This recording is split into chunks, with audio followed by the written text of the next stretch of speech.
ओम शांति। हम सभी तपस्या कर रहे हैं, परमात्म मिलन के सुख पाने का अनुभव कर रहे हैं, उसको बढ़ाते जा रहे हैं। इसमें बहुत आनंद है। हम भगवान से बातें करते हैं, उसको शुक्रिया करते हैं, उसके प्यार में मग्न हो जाते हैं। परंतु इस तपस्या के मार्ग में, विशेषकर अमृत वेले, कई विघ्न और बाधाएं अवश्य आती हैं। हर एक को अलग अलग आती हैं। किसी को आलस होता है, तो किसी के संकल्प सुंदर नहीं उठते, किसी का ब्रेन ही डल रहता है सवेरे, किसी पर रात के सपनों का, नींद का इफेक्ट रहता है, तो किसी को भोजन का इफेक्ट रहता है, शरीर में कुछ हो जाए उसका इफेक्ट रहता है। ये विघ्न भी मनुष्य को योग करने नहीं देते, सुख भरा जीवन जीने नहीं देते। लेकिन हम सभी को याद रखना है, विघ्न तो आएंगे ही। आज तो संसार में हर व्यक्ति को किसी न किसी विघ्न का सामना करना पड़ रहा है। सत्य के मार्ग पे तो वैसे ही ज़्यादा विघ्न होते हैं।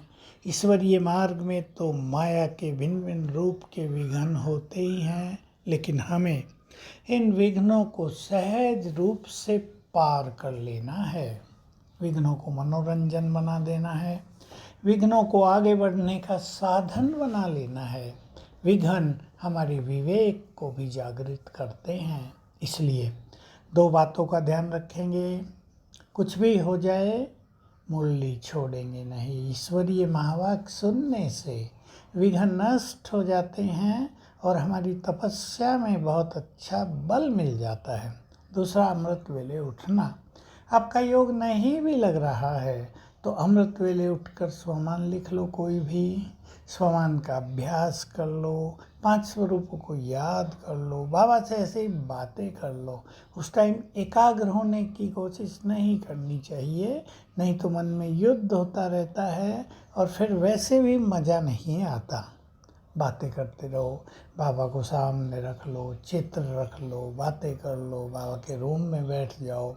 जब तक पावरफुल योग हो, ये चीज़ें भी हमें बहुत मदद करती हैं। तो हमें इन छोटे मोटे विघ्नों से घबराना नहीं है।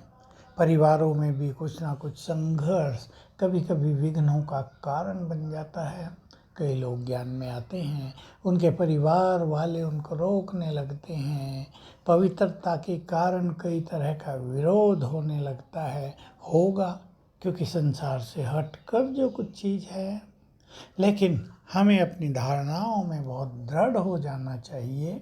विघ्न तो आएंगे और चले जाएंगे, लेकिन यदि हम स्ट्रांग होंगे, यदि हम शक्तिशाली होंगे, तो विघ्न हमारा कुछ नुकसान नहीं कर पाएंगे। हमारी तपस्या में वे बाधक नहीं बन पाएंगे। बाधक बनते हैं। कईयों को देखने की आदत, कुछ भी मोबाइल पे खराब चीज़ देखने की आदत, कईयों को तो अश्लील चीज़ देखने का भी चस्का लग जाता है। फिर वो छूट नहीं पाता। आँखों का रस, मन का रस उस तरफ झुक जाता है। ये भी आजकल बहुत बड़ी विघ्न और बाधाएं हैं। लेकिन जिसको महान तपस्वी बनना है, उसको बुरा देखने से, बुरा सोचने से, बुरा सुनने से हमेशा ही बचना होगा। जितना हम इनसे बचकर रहेंगे, उतना ही हमारी एकाग्रता अच्छी रहेगी। नहीं तो आत्मिक दृष्टि के अलावा और चीज़ों पर हमारी दृष्टि गई तो मन देहभान में आ जाएगा। हमें शरीरी हो ही नहीं पाएंगे और लगेगा योग तो सबसे कठिन सब्जेक्ट है। बस अब योग अभ्यास में बाबा से अपनेपन को बढ़ाते चलें। वो मेरा है, ये फीलिंग बहुत बढ़ाते चलें।